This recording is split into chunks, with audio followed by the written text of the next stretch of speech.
What do you think is the scariest part of Halloween? Is it the screams echoing through a haunted house? The icy hands dragging you through fog-covered curtains? Or is it when you realize those footsteps behind you aren't part of the show, and a stranger is stalking you in the dark? In today's video, we dive into 3 true stories, 3 haunting tales hidden behind the blood-red lights and twisted grins of Halloween attractions. But remember one thing, not all fear is staged.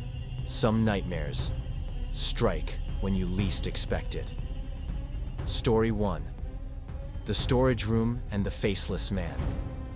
There are moments that make you question what's real and what's just illusion. But when all your senses scream in unison, the fear might just be real. I was never a fan of those cheap pop-up haunted houses during Halloween. But that night, I gave in to my college friends and joined them at a place called Haunted Hill House. Even the name sounded tacky. A crooked wooden sign hung in front of an empty lot. We went on a cold, windy Thursday night. Not many people, so the line moved fast. The first strange thing, they only let one person in at a time. Every 3 minutes, someone was pushed through a pitch-black wooden door. Nobody knew what was inside. I was third. When my turn came, a staffer wearing a blood-stained lab coat opened the door with a twisted smile. Good luck. Inside, it was pitch black, flashing red lights and groans echoing from rusty speakers. A sour metallic stench hit my nose.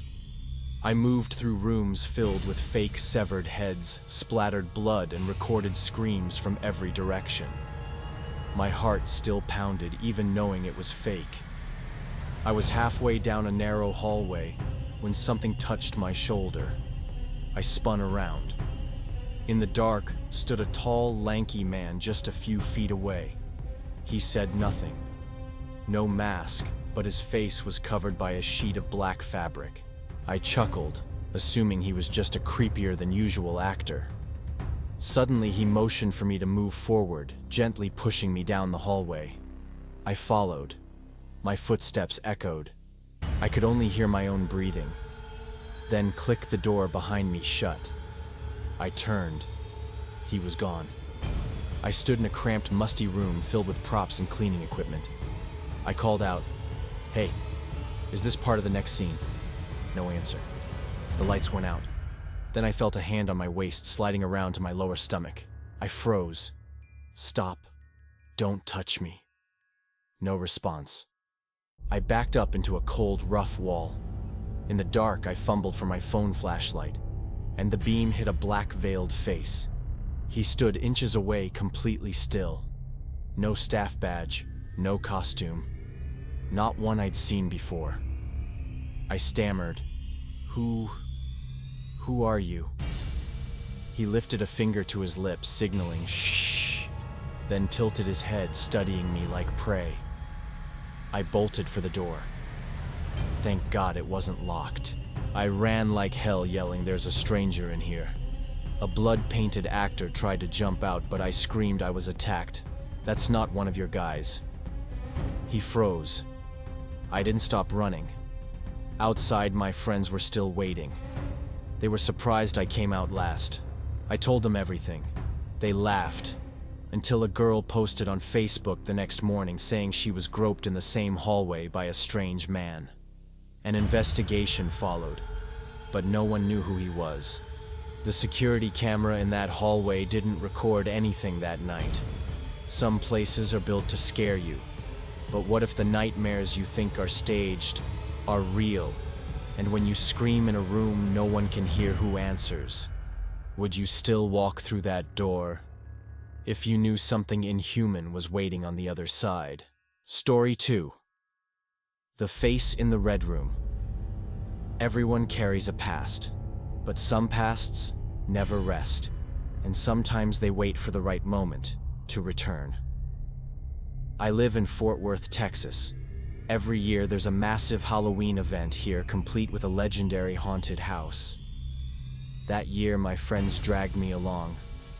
I never liked that stuff, but I thought maybe It was time to face my fear. Or maybe I was just too confident. Before heading out, we gathered at Noah's place. My best friends had a few drinks and smoked a bit. I don't usually smoke, it gives me anxiety. But that night I just wanted to join the mood. Big mistake. As we neared the haunted house, I felt lightheaded. A strange dread settled in my gut. But I stayed quiet. From the start, screams, strobe lights, fog-twisted actors, it was overwhelming.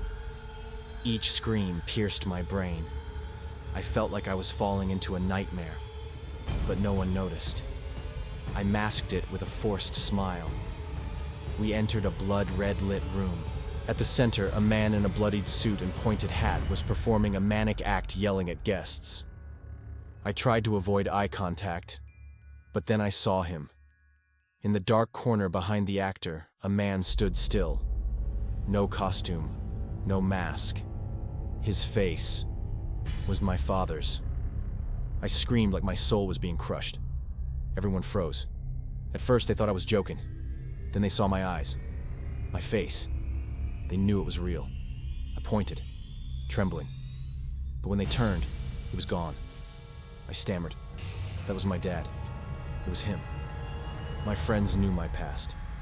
My father, an abusive ghost who wrecked our family and vanished. I couldn't have mistaken that face. I panicked. I need to leave. I can't. I can't stay here. Noah helped me out through an emergency exit. They understood. They believed me. Outside, I was pale as death, still shaking. Noah whispered, "You smoked too much. You imagined it. It couldn't have been real." I didn't reply. It was real. I saw what I wasn't supposed to see. That night, I collapsed into bed. Half asleep, half awake, I dreamed the red room, my father standing there shouting in a guttural voice, "Wake up! Charlie! Look at me!" I jolted awake, drenched in sweat. But that wasn't the worst part. In the dark, standing beside my bed, was my father. Tall like a shadow, eyes bulging, body crooked like broken bones. He leaned toward me, said nothing. I screamed, ripping my throat raw. My mom burst in, flipped the light. No one was there, just me, alone, sobbing. From that night on, I never touched weed or alcohol again. And I never stepped foot in a haunted house.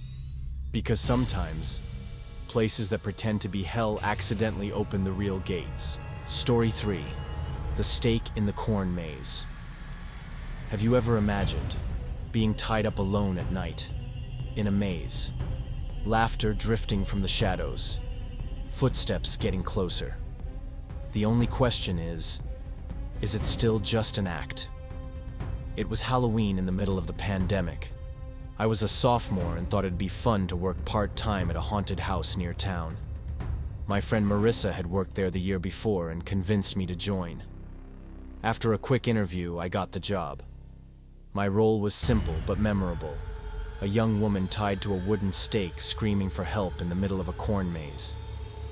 I had one line, "Please help me. He's coming back." They actually tied me to a stake in a dim path inside the maze. Jeremiah, the night coordinator, reassured me. "There's a camera nearby and staff close. Just stay in character." I took a deep breath and stepped into the darkness. When the horn sounded, the maze was open. I started screaming. Guests passed, some laughed, some replied with jokes. It was fun. Until night fell, the fog thickened and the crowds thinned. Then I noticed footsteps rustling behind the corn. Not from the path, from the stalks. I looked back. No one. Again. Then again. Whispers. In a language I didn't understand. My spine turned to ice. 2 men appeared on the path. One stared at me for a long time, masked eyes locked onto mine. I shivered but stayed in character. "Please, he's coming back." They walked off. A few minutes later, rustling again. They emerged from the corn. The same men. I snapped. You're not allowed in the restricted zone. Go back. One chuckled, murmuring something. It sounded Russian. One stood watch. The other came closer. He touched my arm, then started sliding his hand lower. Violating. Real. Stop, this isn't part of the show. I screamed. True terror took over. My cries echoed through the maze. Seconds later, a supervisor came charging in. The two men fled into the maze. Jeremiah rushed over and untied me. My hands were bruised from the panic. I couldn't stand. I called my parents. My heart hadn't stopped racing. But the nightmare wasn't over. Driving home, I felt watched. In the rearview mirror, a white car was tailing me. It didn't speed, didn't slow, just followed turn after turn. I pulled into the nearest police station. The white car peeled off, no front plates. I sat in my car for 15 minutes before I dared go home. I never returned to that haunted house. I used to think they were just for fun, but now I know. Among the screams and blood-red lights, sometimes the real predator wears a mask not to perform, but to hide. You've just escaped 3 horror-filled labyrinths, but the scariest thing isn't inside any of them. It's when you can no longer tell what's part of the game and what's real. Not everyone wearing a mask is an actor, and not every place selling tickets is truly safe. If you ever enter a haunted house, watch closely. Did anyone walk in with you, but never walk out?